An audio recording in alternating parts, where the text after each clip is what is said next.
Então vamos lá, pessoal, sejam muito bem-vindos, todas e todas, né?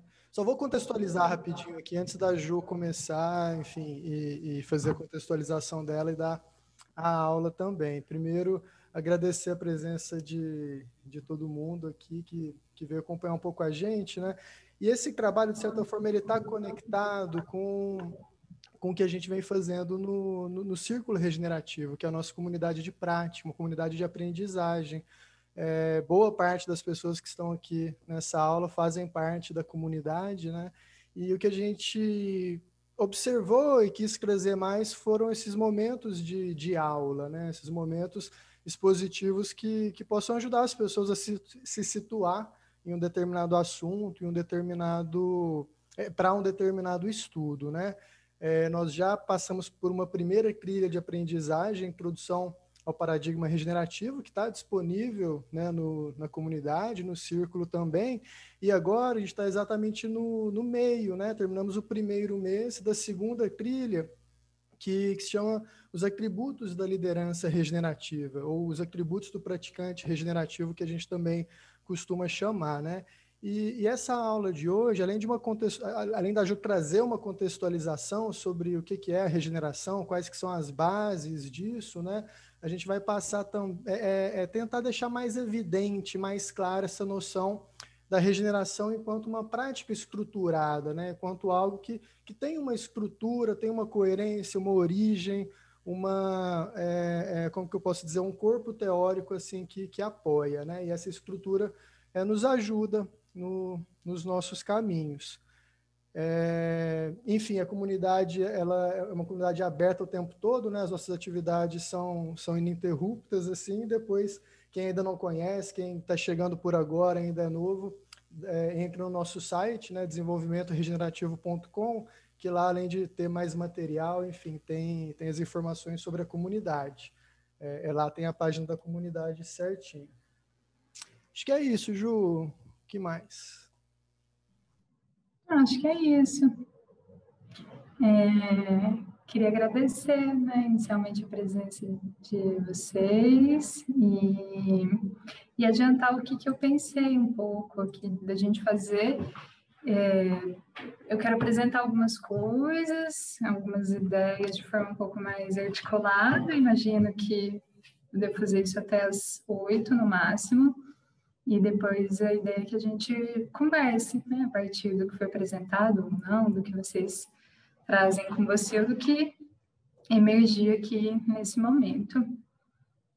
Podem me interromper, se vocês quiserem, a qualquer momento. Talvez não dê para a gente avançar muito nas discussões, mas talvez essas interrupções também podem orientar um pouco o caminho da coisa, né? E aí o que eu vou trazer, a gente pode pensar isso em 3 partes.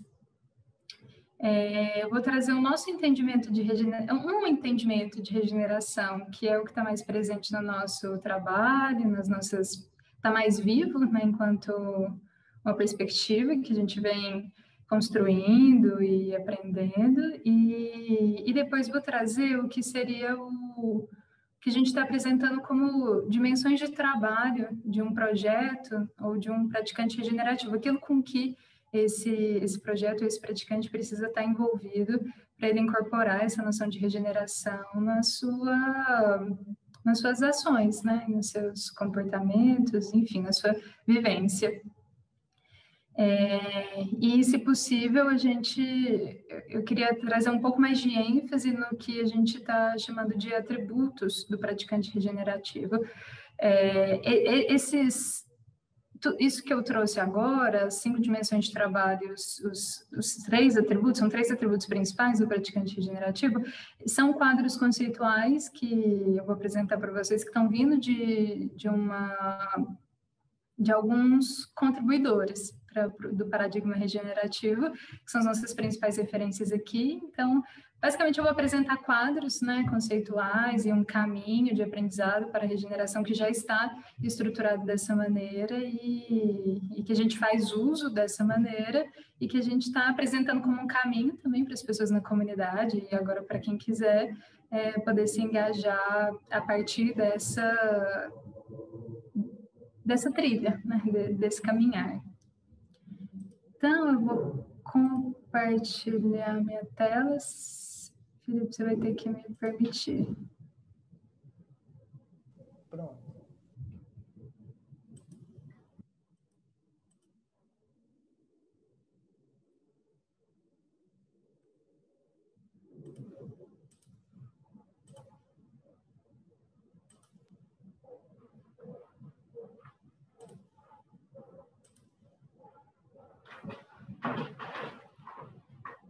Então, eu queria começar tentando construir um pouco das especificidades do entendimento que a gente tem de regeneração. E aí, por que isso é importante? Porque a regeneração, ao mesmo tempo que é uma palavra do nosso cotidiano e com a qual a gente se deparou, né, na biologia, por exemplo, na escola, apesar disso, ela é uma palavra significativamente complexa, né, e ambígua nesse momento. Ela significa muitas coisas diferentes, né? Muitas pessoas usam ela com objetivos diferentes. Então, o objetivo aqui nessa introdução é construir um entendimento comum de o que é regeneração quando a gente está falando sobre regeneração e sobre prática regenerativa. Então, a gente traz com a gente esse entendimento de regeneração como regeneração natural, né? Um animal, um ser humano, ou um organismo biológico, quando ele sofre um dano significativo, ele tem, em muitos casos, a oportunidade de recuperar, né? Se recuperar desse dano, regenerar um membro, né? Regenerar um tecido, regenerar um órgão, né? Quando a gente quebra um osso, esse osso tem a possibilidade de se regenerar, né? Assim como uma salamandra, se tem o seu rabo cortado, esse rabo pode crescer de novo. Esse é um entendimento comum que geralmente a gente traz com a gente.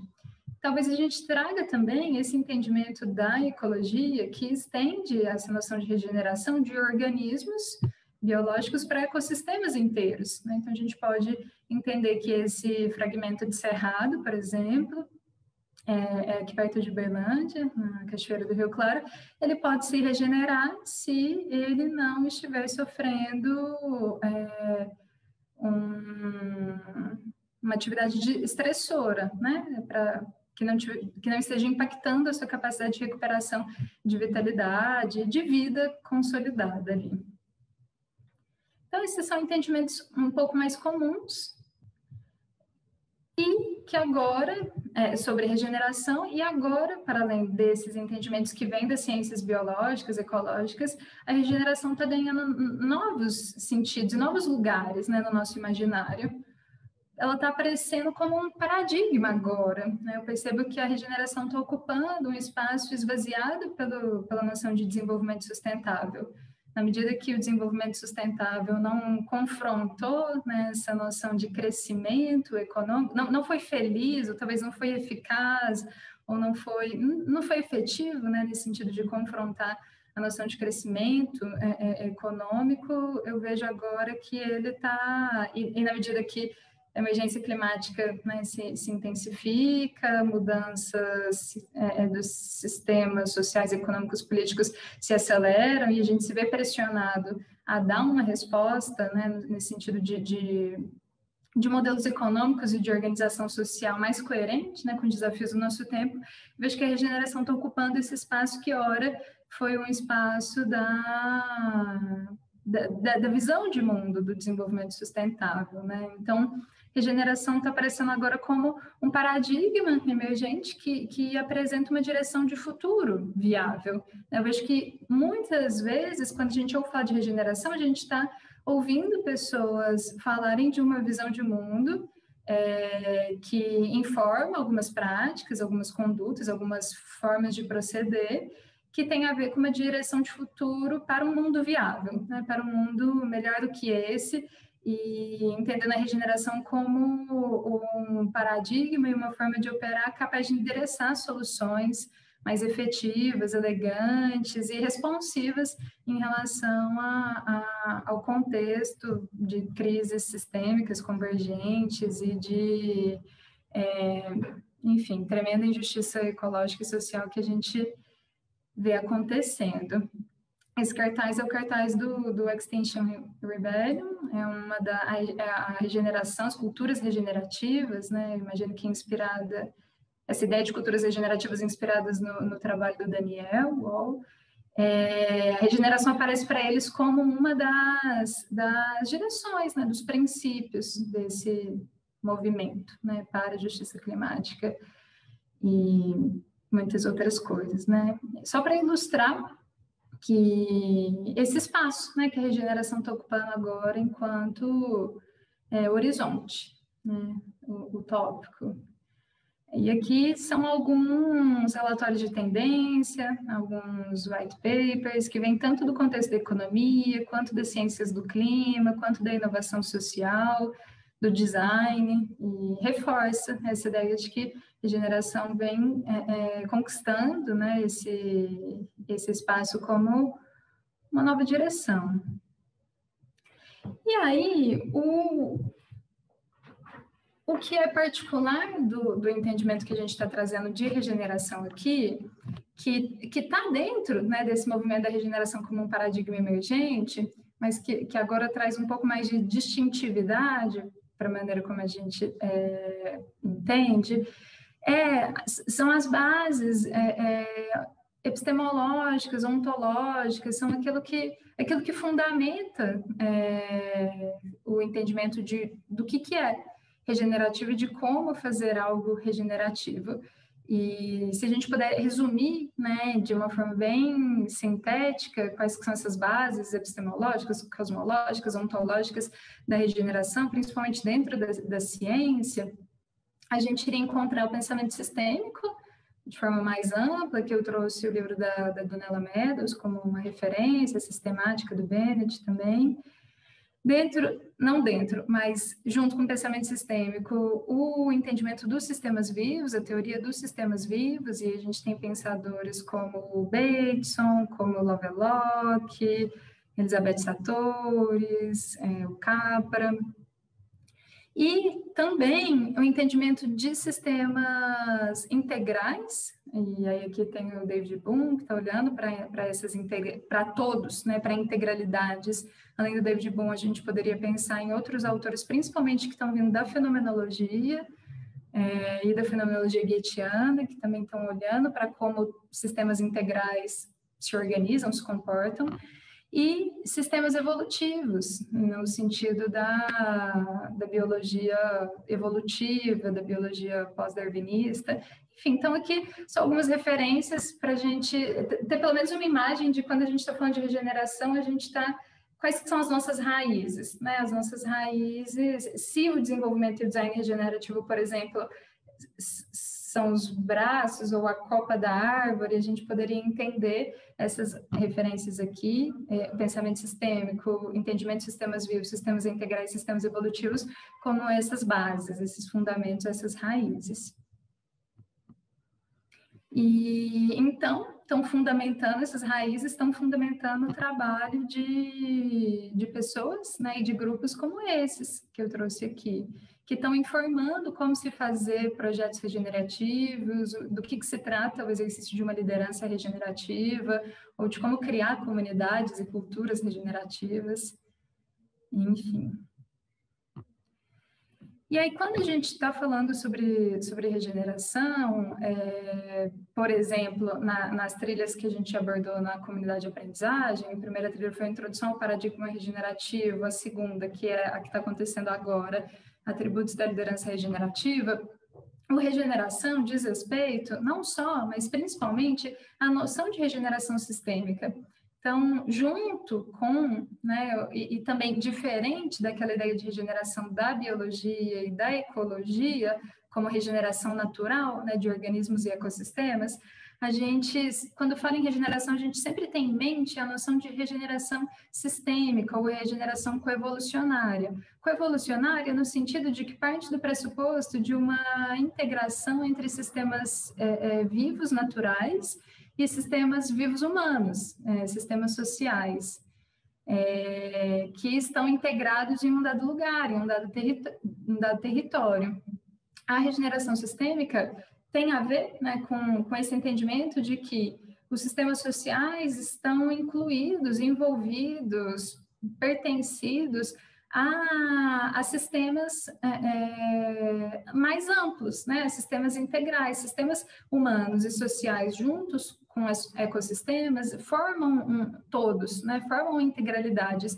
E o que a gente está tentando regenerar é o relacionamento íntimo e coevolucionário entre esses sistemas humanos e naturais, onde, inclusive, essa separação, pelo menos do ponto de vista ontológico e epistemológico, fica um pouco não só obsoleta, como antifuncional.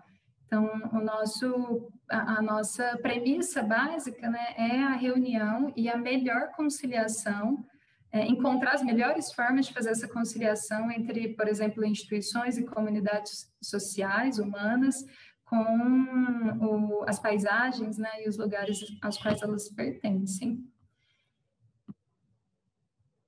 E aí eu vou falar um pouco mais sobre essa ideia de regeneração sistêmica na medida que a gente avança aqui. E aí eu acho que isso vai ficar um pouco mais claro. Em síntese, se a gente pudesse resumir em um parágrafo qual que é essa que a gente está chamando de cosmovisão, essa visão de mundo, né, o coração da regeneração, a gente poderia dizer que a regeneração está interessada em recuperar a vitalidade, né, a capacidade para evolução, a viabilidade de sistemas integrais, que são sistemas feitos de múltiplas dimensões, né, são integralidades, são todos, né, onde sistemas naturais e sistemas humanos coabitam e coexistem e interagem, se influenciam mutuamente e estão em busca de expressar mais o seu potencial, onde esse potencial ele deve gerar valor, né? Então, um para o outro. Então, a base dessa cosmovisão é, olha, a vida se organiza em sistemas, dentro de sistemas integrais, que são feitos de sistemas menores, estão dentro de sistemas maiores. Cada um desses sistemas tem uma essência, uma singularidade, né? E está tentando gerar valor para o sistema maior onde está, e esse valor que é gerado é um valor que deve ser informado não só pela essência e singularidade desses sistemas menores, mas também pelo que é entendido como necessário, útil, funcional, desejável por esses sistemas maiores.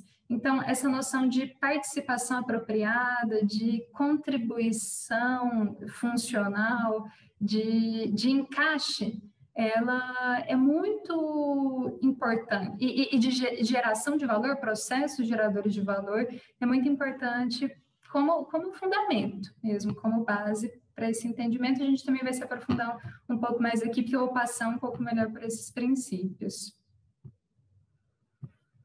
E tudo bem até aqui?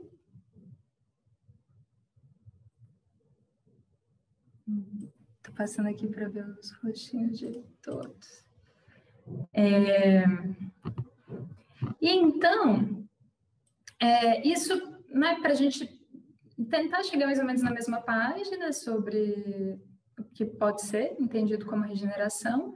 E aqui agora eu queria trazer o que são essas dimensões de trabalho com as quais a gente pode se envolver para aprender mais sobre regeneração, ou para estruturar projetos regenerativos, ou para incorporar um papel de praticante ou de liderança regenerativa.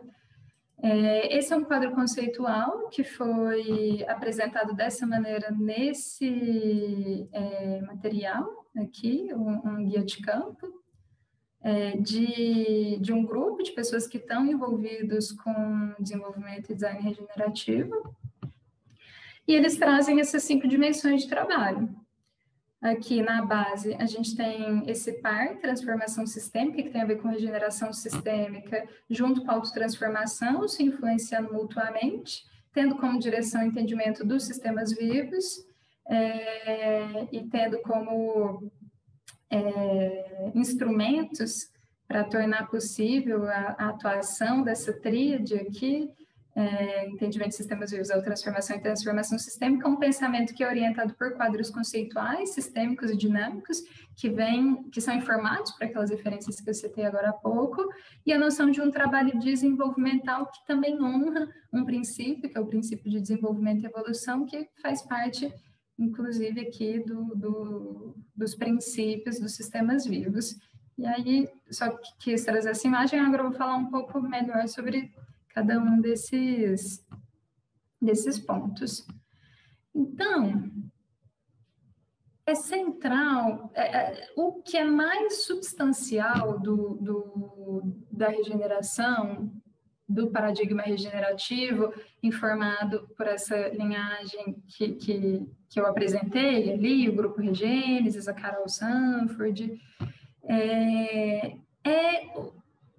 a centralidade da visão de mundo de sistemas vivos, do paradigma informado pelo entendimento de sistemas vivos. A regeneração, ela o que diferencia ela, por exemplo, da sustentabilidade ou de outras abordagens que também carregam consigo a possibilidade de ser em direção para um futuro viável, que é essa cosmovisão que é informada por como a vida funciona, pela visão sistêmica da vida, por essas ciências dos sistemas vivos, integrais, evolutivos. E aí, se a gente fosse destilar esse sistema, esse estudo, né, esse entendimento de sistemas vivos, essa ciência, em alguns princípios orientadores, a gente poderia partir desses aqui: integralidade, alinhamento, essência, potencial e desenvolvimento. Integralidade tem a ver com essa ideia de que sistemas vivos, e aí sistemas vivos são onipresentes, né? Não são só ecossistemas, né? Paisagens naturais, ou organismos biológicos, né? Sistemas vivos são que a gente pode entender como sistemas complexos adaptativos, né? Sistemas que estão em evolução na integração com o seu meio, e que são complexos. Isso quer dizer que eles têm um comportamento onde a atuação de todos os seus elementos e as suas partes e o que lhe compõe gera, né, propriedades que não podem ser previsíveis, né, gera propriedades emergentes. Enfim, a integralidade tem a ver com essa ideia de que esses sistemas vivos com que a gente se relaciona, e aí um bairro é um sistema vivo, uma organização, uma comunidade humana, um hospital, um projeto, enfim, quase tudo com que a gente se relaciona, uma paisagem, né, um ecossistema também, um organismo biológico, nós, pessoas, né, quase tudo à nossa volta são sistemas, fenômenos vivos, né, que tem essa integralidade que diz respeito ao quê? É feito de partes, né, de elementos, subsistemas, tem uma dinâmica de processos própria e tem uma identidade singular. Tem fronteiras, né, e está integrado e se relaciona com o meio, né, com sistemas maiores do que si.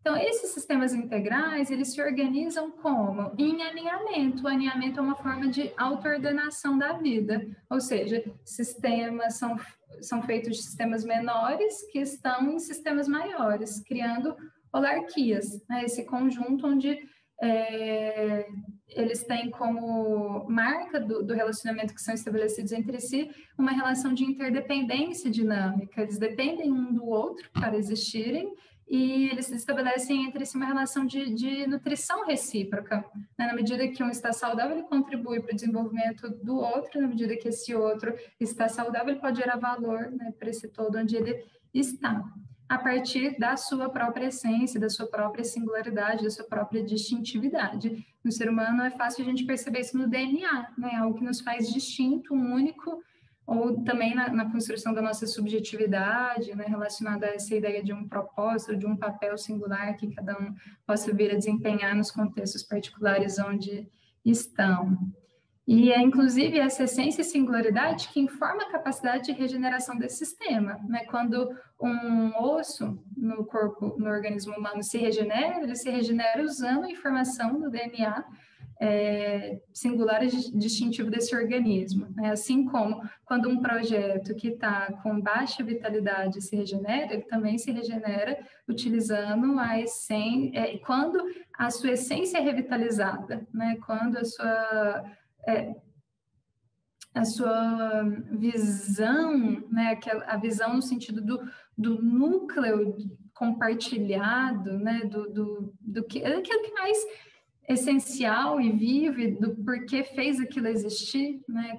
Quando isso é revitalizado que um projeto, por exemplo, se regenera em alguns sentidos. Enfim, a gente pode falar de regeneração quando a gente olha para organismos biológicos ou sistemas naturais, a gente entende que a gente regenera a vida, né? Mas a gente também pode falar da regeneração de sentidos, quando a gente está trabalhando de significado, da alma, das coisas. Quando a gente está falando de sistemas sociais, humanos, a gente está falando muito sobre a regeneração do espírito, né, das coisas.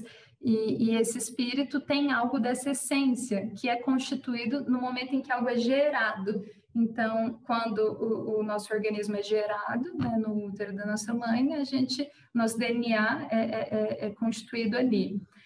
Quando o osso é regenerado, ele regenera usando essa informação que foi constituída naquele momento de concepção. Quando a gente regenera o espírito, por exemplo, de uma comunidade ou de um projeto, a gente está regenerando aquela essência que foi constituída naquele momento de concepção e deixando viva para que ela conduza, né, esse sistema a novos níveis de vitalidade, viabilidade, de capacidade para evolução. O processo de atualização dessa essência é a realização, a manifestação de potencial. A essência em processo de movimento, em fluxo, em atualização, gera potenciais de ordem superior, através de processos de desenvolvimento, de evolução. Então, o desenvolvimento é esse espaço que existe entre a essência de algo e a atualização dessa essência, que leva um fenômeno vivo, um sistema, a manifestar uma ordem de expressão superior. E como que a gente faz isso? O desenvolvimento é sobre construção das causas, né, e condições que das capacidades que vão permitir que um potencial que existe ali, né, um potencial percebido, se torne um potencial manifesto. Enfim, isso, não sei o quanto essa linguagem é interessante e acessível, mas esses princípios informam tudo para nós, assim, informam os processos de regeneração, informam o desenho das coisas, de tudo que a gente faz, tendo a regeneração como uma direção. E é na medida que a gente vai se alfabetizando nesses princípios que todo o resto faz sentido. Tudo está ancorado nesses primeiros princípios. Além desses, tem outros princípios que a gente poderia adicionar aqui, mas esses possibilitam, né, um primeiro entendimento interessante. Inclusive que informa a transformação sistêmica. Por quê? Acho que eu passei esse slide sem comentar, mas, enfim, ele fala isso, né? Se queremos facilitar processos regenerativos, precisamos compreender como funcionam os sistemas vivos integrais evolutivos. Esse entendimento amplia a nossa capacidade de projetar intervenções que são coerentes com o dinamismo, né, o desenvolvimento, as tendências evolutivas e a característica de interdependência, né, de alinhamento, de integralidade dos fenômenos vivos à nossa volta. Então, uma síntese dessa dimensão de trabalho. Então, se queremos aprender sobre regeneração, é importante que a gente aprenda um pouco mais sobre a inteligência da vida, né, como a vida funciona. E isso, inclusive, vai informar esse pilar base, autotransformação e transformação sistêmica. A transformação sistêmica acontece quando a gente impulsiona a construção de capacidades. Construir capacidades tem a ver com processos de desenvolvimento, né? Desenhar processos desenvolvimentais que ampliam os níveis de viabilidade, de vitalidade, de aptidão para evolução de um dado território, de um dado lugar, de um dado projeto, de um dado contexto. através do exercício, né, de nós, de alguns agentes, de algumas instituições, enquanto tomando para si o papel de catalisadores da evolução local. Como que é isso? A gente está inserido em um dado sistema, né? A gente participa de sistemas, a participação em sistemas ela é inevitável, né? Estamos envolvidos por muitos sistemas complexos. Participar não é uma escolha, como o Felipe diz, ele fala bastante sobre isso. Participar não é uma escolha, mas a gente pode escolher como participar. E a gente pode escolher participar desempenhando esse papel de catalisadores da evolução local, ou seja, tomando para nós, como direção da nossa ação, a transformação sistêmica, que implica a gente entender qual é o lugar onde a gente está, qual seria o nosso lugar mais próximo, né? Qual seria aquela escala mais apropriada de atuação para a gente, qual seria a esfera de influência mais interessante, de modo que as nossas ações ali, as nossas intervenções ali, possam liberar, né, fluxos de energia criativa, fluxos econômicos, financeiros, fluxos ecológicos, que possam, quando liberados, revitalizar na essência desses lugares ou gerar padrões de saúde ali. Em direção à transformação sistêmica. Como que é isso? Esses 3 quadros conceituais ajudam a gente a entender um pouco como que a gente pode desempenhar, como que a gente pode desempenhar esse papel de catalisadores locais e fazer uma contribuição, participar apropriadamente, fazer uma contribuição que leve em consideração essa visão de mundo regenerativa. Sempre, como eu estava dizendo, nós e os nossos projetos estão dentro de um lugar. É muito importante a gente entender quais que são as escalas desses sistemas integrais, feitos de sistemas menores e sistemas maiores, até onde vai, quais são essas fronteiras. E na medida que eu entendo qual que é o lugar onde eu estou, qual que é esse todo próximo, eu começo a descobrir qual que é a melhor forma que eu, contribuindo, eu gerando valor, eu realizando um papel que torne esse todo mais saudável, mais capaz de evoluir, mais viável, porque ele ajuda o seu todo ainda maior a também se tornar mais saudável, mais vibrante, mais capaz de evoluir, eu vou estar, possivelmente, desenhando estratégias de atuação e de intervenção que vão possibilitar a regeneração em escala, vão possibilitar que a saúde se estabeleça, né, dentro desse sistema integral, dentro dessa integralidade. Regeneração sistêmica ou transformação sistêmica é sobre isso.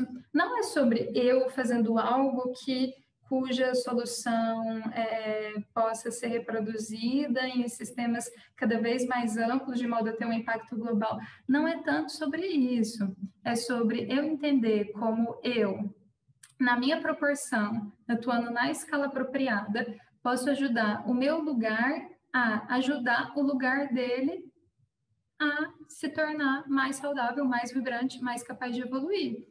E assim a gente vai escalando esses processos de saúde, né? Esses processos geradores de saúde, geradores de vitalidade, regeneradores do espírito das comunidades e das paisagens. Então, pequenas intervenções feitas nos lugares apropriados geram esses efeitos sistêmicos escaláveis que ajudam uma integralidade a se tornar mais saudável. E qual que é a minha direção? Quando eu quero desenhar uma intervenção, ou pensar como pode ser minha atuação no lugar, ou a atuação do meu projeto, eu estou sempre olhando para um papel que pode ser desempenhado e que ajuda esse lugar onde eu estou a se tornar mais viável, ou seja, a fazer sentido no lugar onde ele está, né? Estabelecer trocas, transações que são reciprocamente nutridoras, né? A recuperar sua vitalidade, né, a sua capacidade de seguir de forma autodeterminada e o seu caminho evolutivo. E como que a gente faz isso? Na medida que a gente concilia o potencial de nós e do nosso projeto, ou seja, o nosso potencial singular, a nossa essência, aquilo que está com nós, aquilo que nós queremos fazer, o nosso sonho, o nosso propósito, nossa visão, com o potencial desse lugar que nós precisamos investigar, nós não sabemos a priori. Mesmo não importando o quanto ele possa ser familiar para nós, assim, para que a gente entenda qual que é o potencial desse lugar, desse todo próximo, a gente precisa entender, investigá-lo, a gente precisa entender qual que é a essência desse lugar e qual que é a qualidade de relacionamento e como ele é capaz de gerar valor para o lugar maior onde ele está. É assim que a gente consegue possibilitar, né, a conciliação entre o potencial local, o potencial de um lugar, com o meu potencial, o potencial do meu projeto, para que então eu entenda que papel é esse, que dessa conciliação eu possa realizar, para que eu seja capaz de promover, né, ou tentar, ou catalisar a transformação sistêmica. E aqui a gente já vai entrando em contato com essa ideia de um pensamento orientado por quadros conceituais, né? Esses 3 aqui são quadros conceituais-chave do desenvolvimento e design regenerativo que a gente usa para entender para conceber projetos e para executar projetos. E é esse entendimento de transformação sistêmica, ou seja, de um eu que quer se atualizar para que ele seja capaz de desempenhar esse papel catalisador de saúde no lugar onde ele está, no seu território, que informa o nosso trabalho de autotransformação.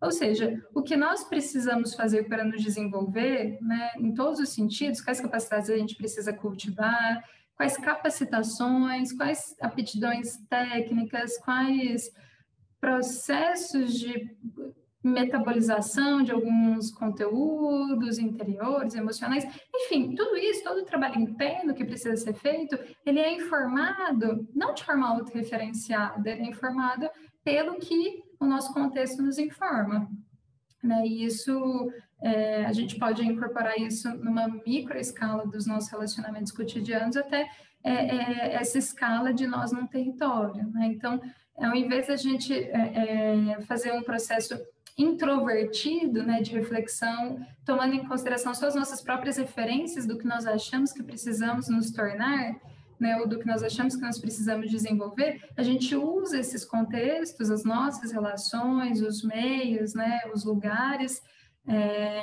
em que pertencemos, para eles nos informarem o que é requerido de nós, como nós podemos melhor servir, né, e aumentar a capacidade de viabilidade, vitalidade e capacidade para evolução das nossas relações, dos nossos projetos, né, enfim, dos nossos contextos. O princípio de desenvolvimento diz, né, que o desenvolvimento de um sistema revela o seu potencial inerente, potencial singular, e o move em direção à sua própria atualização de uma forma contínua e evolutiva. Em um mundo vivo em regeneração, então, o eu que nós precisamos atualizar é esse eu que é capaz de atualizar esses sistemas, de ajudar esses sistemas a se desenvolverem em sentido a realização, a manifestação dos seus potenciais inerentes. E como que a gente faz isso? Desenvolvendo os nossos potenciais inerentes, que tem a ver também com como nós nos fazemos úteis, necessários e indispensáveis naqueles contextos onde nós estamos.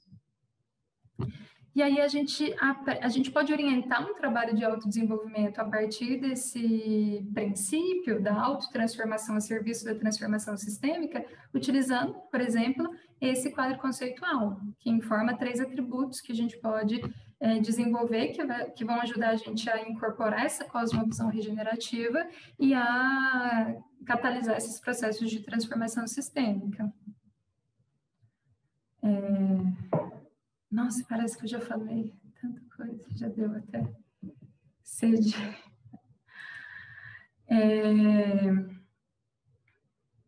Eu vou passar muito brevemente por isso, depois a gente pode conversar um pouco mais, porque aqui é um pouco o pulo do gato. Mas que atributos são esses? Eles estão presentes em quase todo o caminho de autodesenvolvimento, né, de base filosófica ou espiritualista. A ideia de um lugar interno de poder, ou seja, o que nos acontece nos diz respeito, nós estamos muito mais implicados do que nós supomos nas nossas relações, né? A pretensão de sair inocentes, né, do que nos acontece, ela é tanto ilusória quanto funcional, Porque se nós não somos responsáveis pelo que nos acontece, no mínimo nós somos responsáveis por lidar com, né, e seguir em frente com aquilo que nos acontece. Então, assumir um lugar de poder que se responsabiliza por como você responde ao que lhe acontece é um atributo que a gente desenvolve e exercita, né, com práticas específicas. E é o que a gente vai fazer no workshop que começa a semana que vem na comunidade de aprendizagem. Essas práticas têm muito a ver com práticas de autorreflexividade, né, de autoobservação, de autoavaliação, tudo isso para desenvolver a nossa capacidade de autodeterminação. A autodeterminação é um aspecto de integralidades, né? Integralidades são autodeterminadas. A gente precisa recuperar a nossa capacidade de autodeterminação, desenvolver nesse sentido de autorresponsabilidade que vem da autorreflexividade. Mas com tanto auto, né, é importante a gente ter consideração externa para a gente também sair um pouco de dentro da gente, né, das nossas perspectivas autorreferenciadas, entendendo que o tempo todo a gente está envolvido e se relacionando com fenômenos vivos que têm o seu próprio propósito e o seu próprio potencial.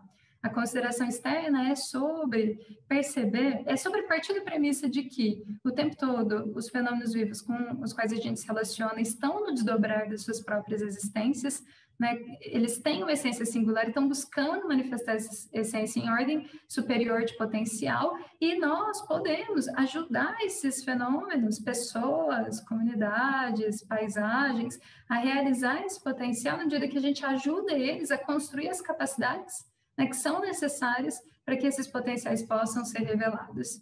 Essas capacidades que vão ajudar eles a incorporarem maiores níveis de saúde, né, de vitalidade, de capacidade para evolução.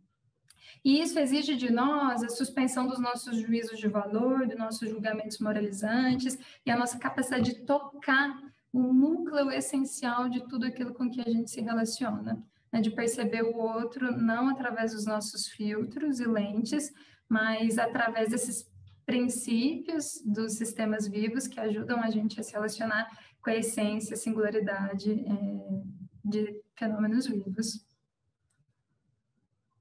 E a gente consegue fazer isso se a nossa agência pessoal, se a nossa atuação no mundo, além de ser proativa, né, além de surgir de um lugar de autodeterminação, foi informada pela atualização de sistemas, pela transformação sistêmica, né? A gente só consegue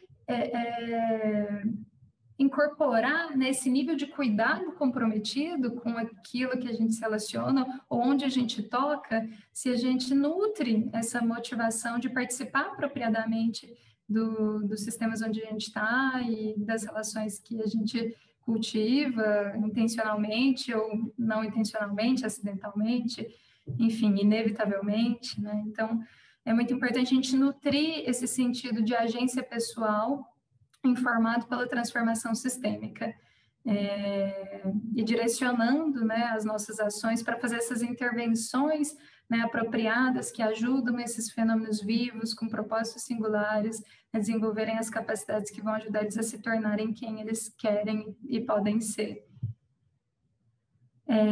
Sempre partindo do pressuposto de que todos esses fenômenos estão dentro desses todos, e o que nos falta é esse entendimento de integralidades. Então, a consideração externa nos ajuda a perceber onde esses fenômenos estão e ajudar eles a se lembrar que eles estão em algum lugar onde eles são indispensáveis, e o que eles podem desenvolver e cultivar tem a ver com o que eles podem gerar de valor nesses contextos que talvez passam despercebidos para eles. Isso é muito transformador.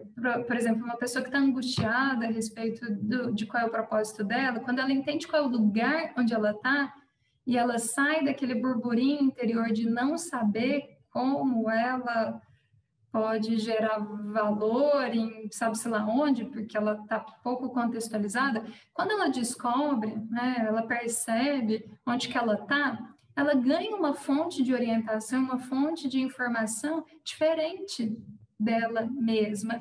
E isso gera um sentido de pertencimento, preenchimento e esclarecimento impressionante.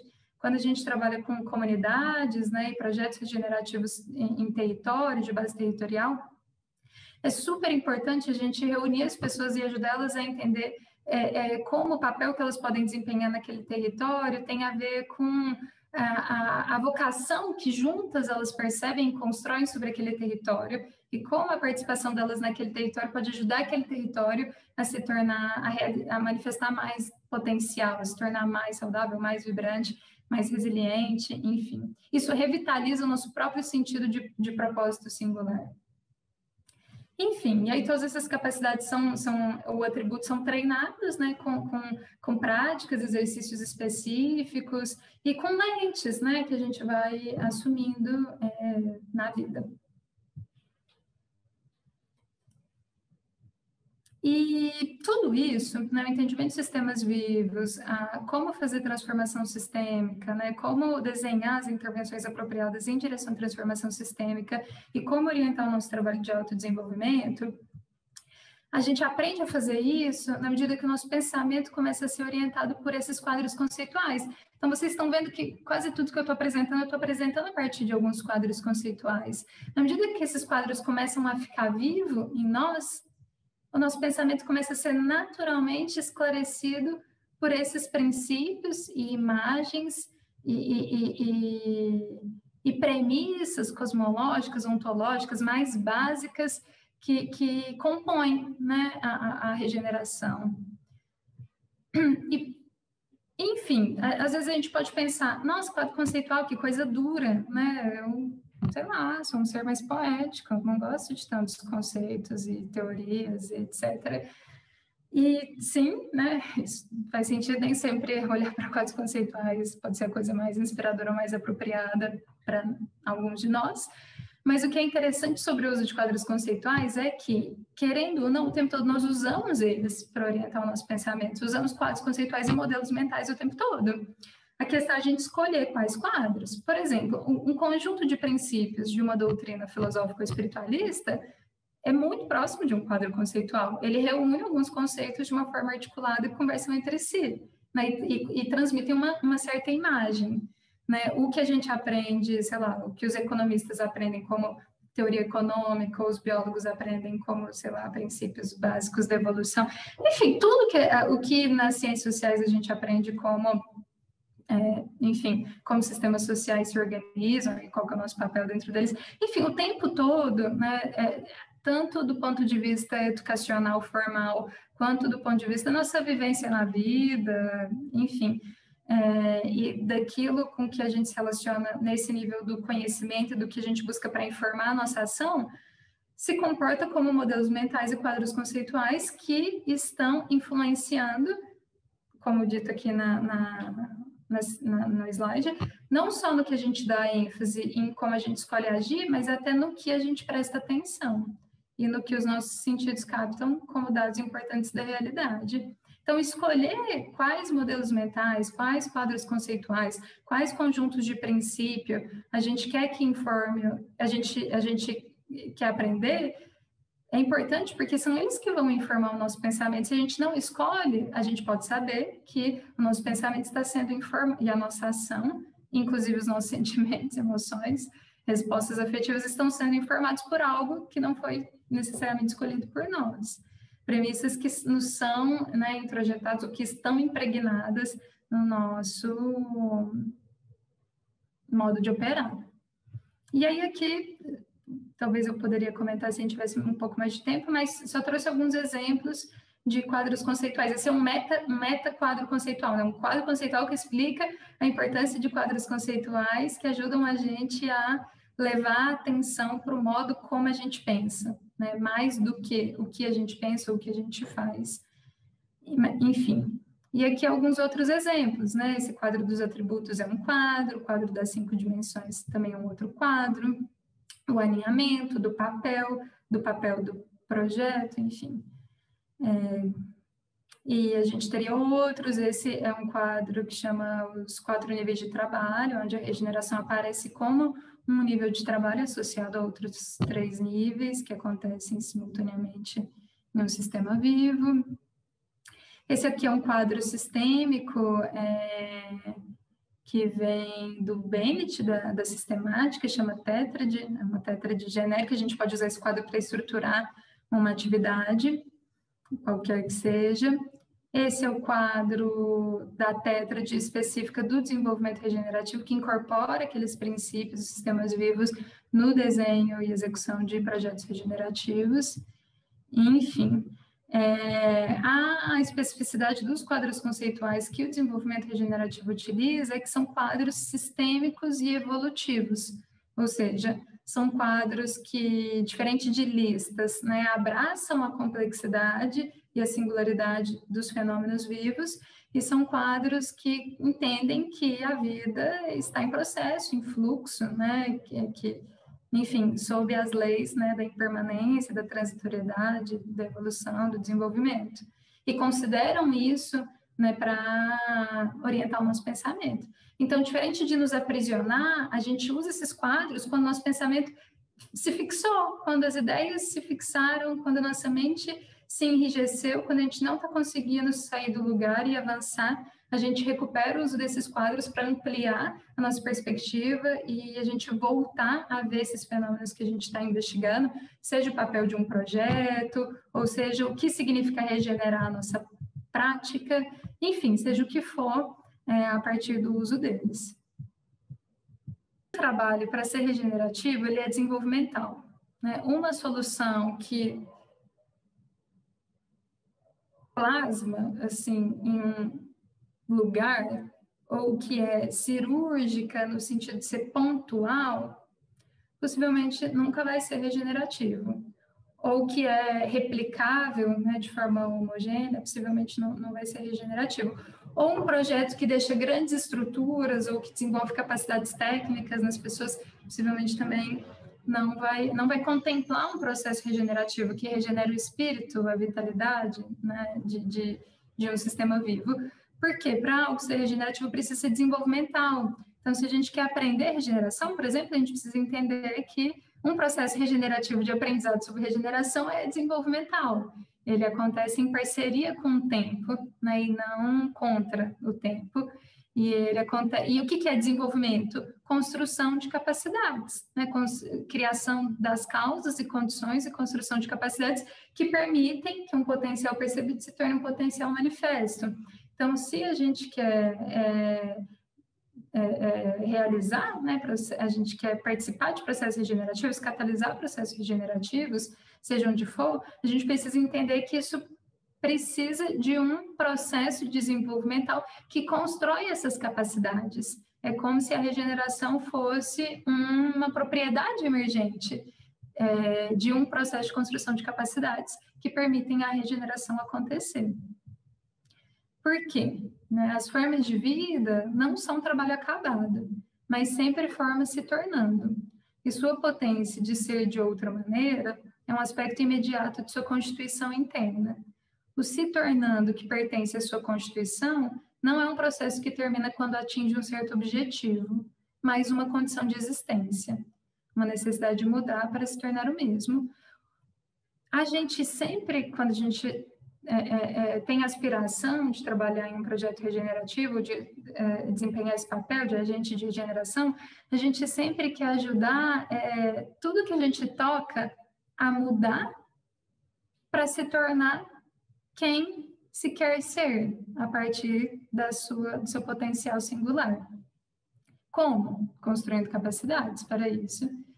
Como que a gente faz isso? Por exemplo, quando a gente está falando de um projeto de base territorial, quando a gente implica verdadeiramente todos os atores, as instituições locais, né, algumas lideranças, algumas